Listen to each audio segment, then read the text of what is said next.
We're good to go? Okay. All right, so today's learning objective. Review. Review the Army 4-stage counseling process. Okay? What's the key word? What's the key verb from this? Review, because there's only really one verb in there. It's review. Exactly. Because, as I stated earlier, counseling is something that you're going to have to develop. As an officer, you're not going to do as much as a non-commissioned officer, but you are going to be in charge of the counseling of your platoon, and you're going to be responsible for it with your platoon sergeant driving. So there we go. I'm not going to insult your intelligence. You, of course, can read the 4-stage counseling process usually. These are the steps. All right? It's pretty logical. All right? What are some situations you think that would lead you to identify the need for counseling?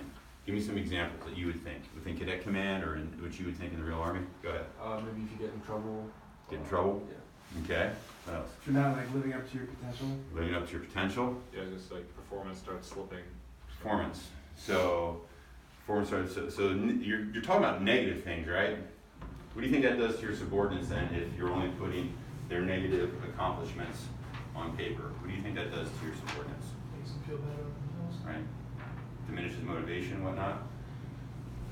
So we got the negative thing. Somebody does something poorly, an event-oriented. Somebody's not performing to the standard that has been dictated to them. But what are some other instances where you could put something on paper? They're doing better than you expected. Better than you expected. You're smirking. Just negative it. Okay. Do something well. Do something well. For instance, like what?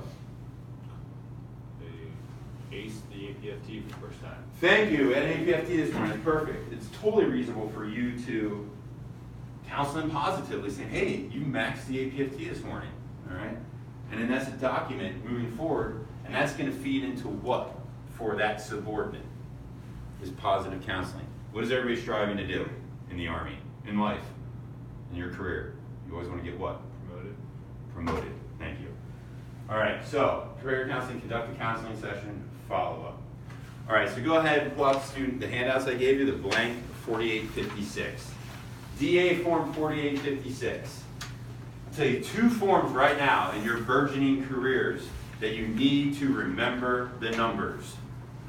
DA form 4856, which is the developmental counseling form. You should be able to rattle out, hey, I need a 4856.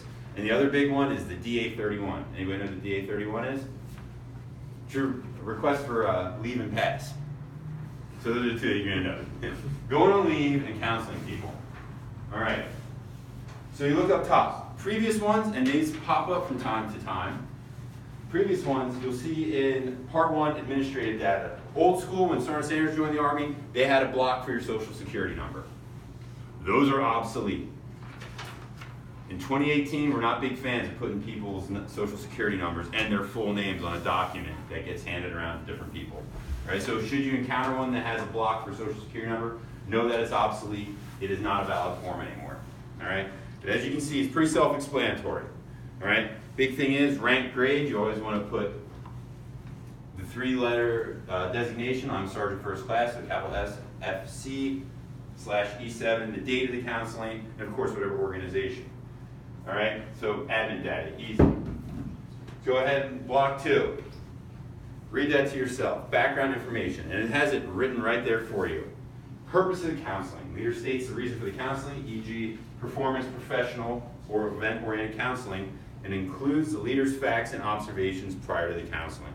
So this ties into the identify the need for the counseling and bleeds into prepare for the counseling. So, let's say Cadet O'Brien failed his APFT. We're going to go negative. All right, so what have we done? That's the first thing we did. He's failed it. He failed this morning. You failed. Did you fail? Yes, you did. Let's play the game. All right, so Cadet, you're his leader.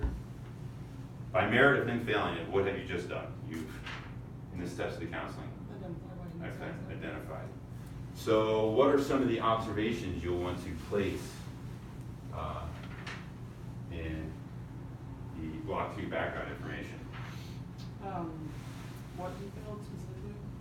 Like push-ups, say you failed the push-ups. Exactly. So give a little background information, all right? So you prepare there. All right, conduct a counseling session. We got summary of the counseling. That's block 3. And that's pretty much going to be a narrative of what happened. You write in on your paper, that's the who, what, where, when, and why. Just lay it out, all the facts, all right, in a narrative form. A lot of people like to put bullets and whatnot. Not ideal. You want it to be a coherent sentence, paragraph, writing. Who, what, where, when, and why. Who? Cadet O'Brien. What? Failed the APFT, specifically the push-up event. When?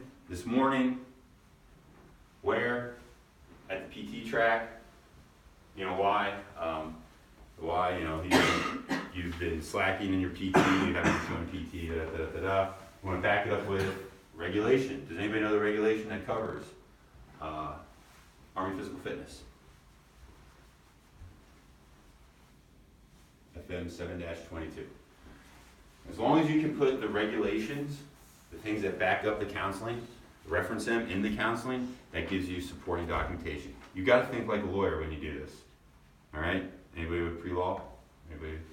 All right, so good. Think about what, like a lawyer. All right? Flip the page. See, now this is what a lot of leaders don't do in the Army. They only just do the first part, the front page. They never, ever, ever follow up on the back. And what's that top block say on the back? Plan of action. Plan of action. So we have identified that Cadet O'Brien failed his push-ups this morning, right? Which, are you feeling singled out right now? No. Okay, good. So what's the plan of action now that you've identified the problem? Just throw some out there. What do you think? You know, in your experience, what are some things we could do that we could capture and put on paper that could help him meet the standard?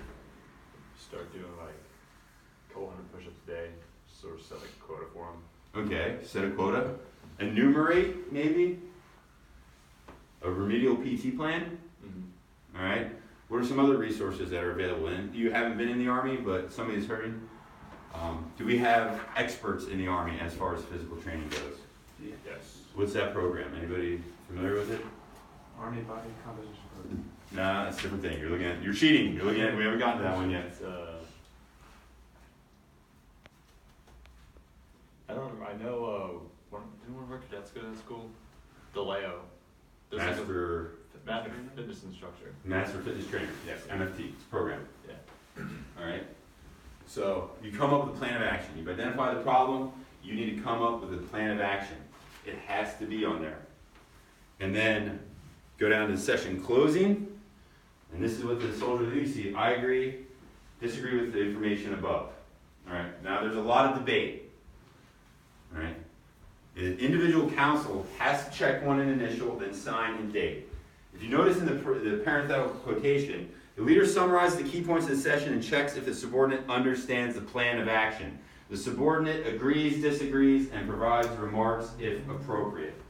So, say O'Brien thinks he was unfairly graded this morning. All right? Is this his opportunity to rebut what the leader says? Okay? All right? And then he can write those. You can write in pen, like, I think I was unfairly graded. And then agree or disagree. Now there's some debate whether some have said, and it's not really explained well in the regulation, all you're saying by checking I agree is that you agree that everything is truthful, that I didn't make up that he really did do 80 push-ups, but we're saying he did 42, all right? There's debate whether that and that, but this is his opportunity to, hey, no, I think I was unfairly graded, and gets to say his piece in a respectful manner, all right? Next block, huge, leader responsibilities. What do you think your responsibilities as a leader are to someone that failed his APFT? Ensuring that he follows the remedial PT plan. Remedial PT plan? What if he's a brand new private? And we just discussed here, like we had some debate about MFT. He doesn't know what an MFT is. So what do you think your job as a leader is as far as a master fitness trainer within your company or battalion? Exactly. Tie him into the master fitness trainer. Tie him or her into the master fitness trainer. What if you know, you say he failed, you want him to do remedial PT for an hour in the afternoon, but what if you're sticking O'Brien on the detail every afternoon to go clean the motor pool? Is it reasonable that as a leader you've got to set aside time so that he can improve his APFT? And then finally, we're using the APFT as an example. If you fail one PT test, you get kicked out of the Army? No, so what else as a leader responsibility do you have to do? Administer another one. And can you say as a leader, I think we'll do it 2 weeks from now? As a subordinate, you know, say you've done something poorly, what would you expect from your leader to give you? Oh, time. Yes. Time to work, and also what? If you failed your PT test and I'm like, hey, I think we'll give you 1 in 2 weeks, what's your response going to be? It's not gonna change that much. Okay, but rather than saying me just wishy-washy, we'll give you 1 in 2 weeks, say no, we will give you 1 in 30 days. Your next APFT will be at 0630 at such and such place at such and such time on this date. Clearly define when when the follow-up is going to be, the next assessment. All right, so that they know. All right, and then finally, so I say he gets to take one 30 days from now, he's on the remedial PT program, tying into the last block, Part 4 assessment. Did Cadet O'Brien follow the letter of the counseling, and did he pass the APFT?